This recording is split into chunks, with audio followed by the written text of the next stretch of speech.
Hello guys, இன்னைக்கு நம்ம பார்க்க போகிறது லிமிட் பிரேக்கர் அனிமையோட எபிசோட் 6 தான். ஸோ வீடியோக்குள்ளே போகிறதுக்கு முன்னாடி ஒரே ஒரு லைக் வண்டி கீழே போட்டுருங்க, ஏன்னா அப்போ தான் நிறைய பேருக்கு ரெக்கமெண்ட் ஆகும். சரி வாங்க, நம்ம டைம் வேஸ்ட் பண்ணாமல் எபிசோடுக்குள்ளே போகலாம். எபிக்கோட ஸ்டார்டிங்லேயே அந்த இடத்துல எல்லாருமே ஒரு மாதிரி பயந்து போயிருக்காங்க. ஏன்னா அந்த மிகப்பெரிய டிராகன் அதுவரை அப்பியர் ஆயிருக்கு. அதனால ஏதோ ஒரு பேரியரும் அங்கே கிரியேட் ஆயிருக்கா. அந்த பொண்ணுக்கு அவங்க என்ன பண்ணணும் தெரியல. நியூஸ்லயும் இதை பற்றி தான் பரபரப்பாங்க எல்லா விஷயமும் போயின்னு இருக்கு. தெரியல இந்த மாதிரி விஷயம் போயின்னு இருக்கு. மக்கள் எல்லாருமே இந்த மாதிரி டைம்ல என்ன பண்ணுவாங்க? முக்கியமா இவங்க எந்த விதமான ஆர்டரும் அவங்க கொடுக்கவே இல்லையா என்ன? அவங்க ரூல்ஸை இந்த மாதிரி டைம்ல ஃபாலோ பண்ணணும். 100க்கும் மேல நிறையவே பிளேயர்ஸ் அவங்க சமன் பண்ணணும். அதே மாதிரி தான் அந்த லேடியும் பண்றா. இந்த சைடு அவன் பயங்கரமா தாக்கியிருப்பான்ல, நம்ம கிம்மோட உடம்புல ஒரு பயங்கரமான தாக்குதல் ஏற்படுது. எப்படின்னு நம்ம கிம்முக்கு தெரியல, அங்க பயங்கரமா அவனுக்கு அடிப்பது. இந்த சைடு ஒரு பர்சனை காட்டுறாங்க.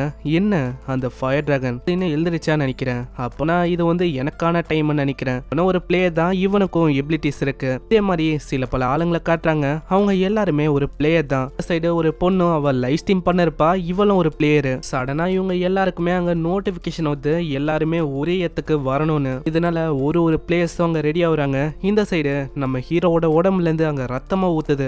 பார்த்து அவன் ரொம்ப ஆச்சரியமா வரான். ஏன்னா இது வரைக்கும் அவன் ரத்தமே சிந்தினது இல்ல. எனக்கு என்ன அடிபட்டிருக்கா? இந்த மாதிரி நிலைமை நான் அவேக்கன் மோடுக்கு வந்தோம் எனக்கு ஏற்பட்டிருக்கா. என்னால எதையுமே நம்ப முடியல.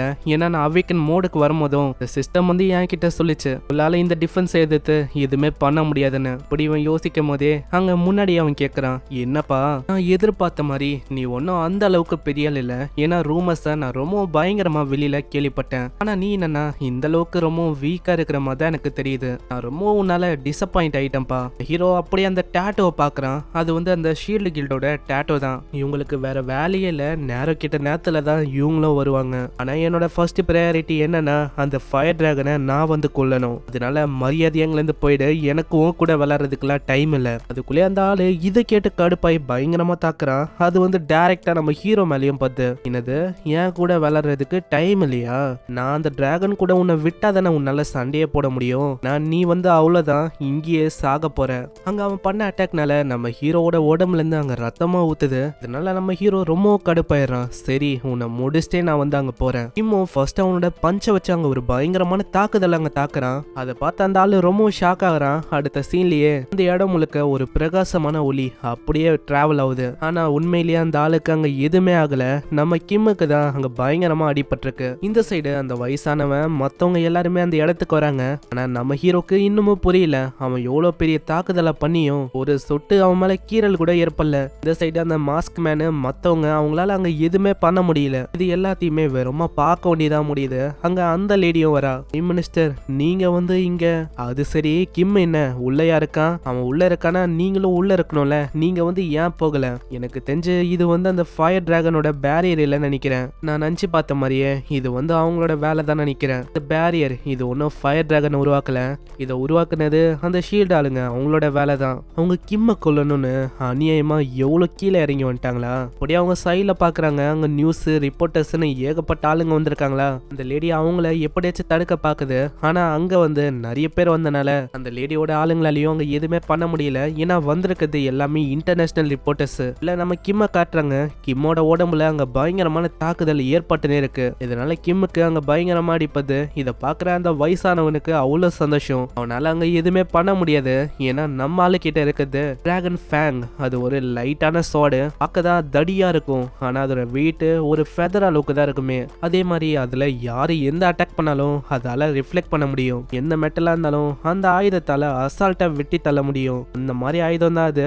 ஆமா, நானும் அதை பத்தி கேள்விப்பட்டிருக்கேன். அது ஒரு மித்திக்கல் கிரேட் வெப்பன் தானே? ஆமா, அதையும் தாண்டி அதுல ஏகப்பட்ட கவுண்ட்லெஸ்ஸான ஸ்பெல்ஸையும் கேஸ் பண்ணிருக்காங்க. ஸோ ஆப்போனன்ட் எவனா இருந்தாலும் முன்னாடி நிக்க முடியாது. அங்க ஹீரோவும் யோசிக்கிறான், நான் எவ்வளவுதான் தாக்குனாலும் எந்த விதமான அட்டாக்கும் முன்னாடி வேலைக்கு ஆகல. நான் எவ்வளவுதான் தாக்க ஆரம்பிச்சாலும் கடைசியில எல்லா அட்டாக்ஸும் எனக்கே ரிஃப்ளெக்ட் ஆகுது. சிஸ்டமும் இப்பதான் விஷயத்தையே சொல்லுது, நீங்க என்னதான் அட்டாக் பண்ணாலும் கிட்ட இருக்கிற அந்த வெப்பனால நீங்க பண்ற அட்டாக்க உங்க மேலேயே கொடுக்க முடியும். அங்க கிம்முக்கும் இப்பதான் புரியுது, ஓஹோ கதை இப்படி போகுதா? அப்போ எவ்வளவு நேரமா தாக்குன தாக்குதல் எல்லாமே என்னோட தாக்குதல் தானா? அதாவது நான் பண்ண அட்டாக்னால தான் எனக்கு எவ்வளவு அடிபட்டிருக்கு. ஆமா, என்னடா நீ புலம்பின்னு இருக்க? இப்போ புலம்புறதுக்கெல்லாம் டைம் இல்ல, நான் வந்து உன்னை கொல்ல போறேன், சோ செத்துப்போ. திரும்ப ஒரு பயங்கரமான தாக்குதல் பண்றான். ஹீரோவோட உடம்பு திரும்ப வெட்டப்பட்டு பயங்கரமா ரத்தம் பீச்சிக்கு நடிக்குது. ஆனாலும் நம்ம ஹீரோக்கு அவளைக்கும் எதுவும் ஆகல. அப்படியே அவன் திரும்பி நிக்கிறான். ஏய், அந்த வெப்பன் அது வந்து பர்ஃபெக்டா இருக்கும் என்னோட சபார்டினேட்ஸ்க்கெல்லாம். இதை பார்த்து அவன் ரொம்ப ஷாக் ஆகுறான். அடேய், இவ்வளோ பெரிய அட்டாக் பண்ணியும் உனக்கு எவ்வளோ ரத்தம் போயும் எப்படிடா உன்னால இப்போவும் அப்படியே நிக்க முடியுது? அது சிம்பிளான விஷயம் தான். ஏன்னா நார்மலாவே மனுஷனை கம்பேர் பண்ணா எனக்கு வந்து ரொம்ப அதிகமா ரத்தம் இருக்கு. உன்னோட ஸ்டாட்ஸையும் காட்டுறாங்க, கிட்டத்தட்ட எல்லாமே 999 இருக்குல்ல. அதனால தான் என்னதான் அட்டாக் பண்ணாலும் அது பெருசா அவளைக்கும் நம்ம ஹீரோவை பாதிக்கல. இந்த சிஸ்டம் வந்து ரொம்ப மோசமா இருக்கு. இந்த சிஸ்டம் என்கிட்ட ஃபர்ஸ்டே சொல்லியிருந்தா இவ்வளவு பிரச்சனை வந்திருக்காது. இதுதான் ரொம்ப லேட்டா என்கிட்ட சொல்லியிருக்கு. இது உண்மையிலேயே ஒரு டாங்கி சிஸ்டம் தான். ரொம்ப லேட்டா என்கிட்ட எல்லாத்தையுமே சொல்லுது. நீ என்ன பேசுறேன்னா எனக்கு சரியா தெரியல. ஆனா இது உன்னை கொல்றதுக்கான டைம். அங்க திரும்ப அவன் கொல்ல வரானா, நம்ம ஹீரோ திரும்ப ஒரே ஒரு பஞ்ச் தான் அடிக்கிறான். அங்க பயங்கரமா வெளிச்சம் வருது.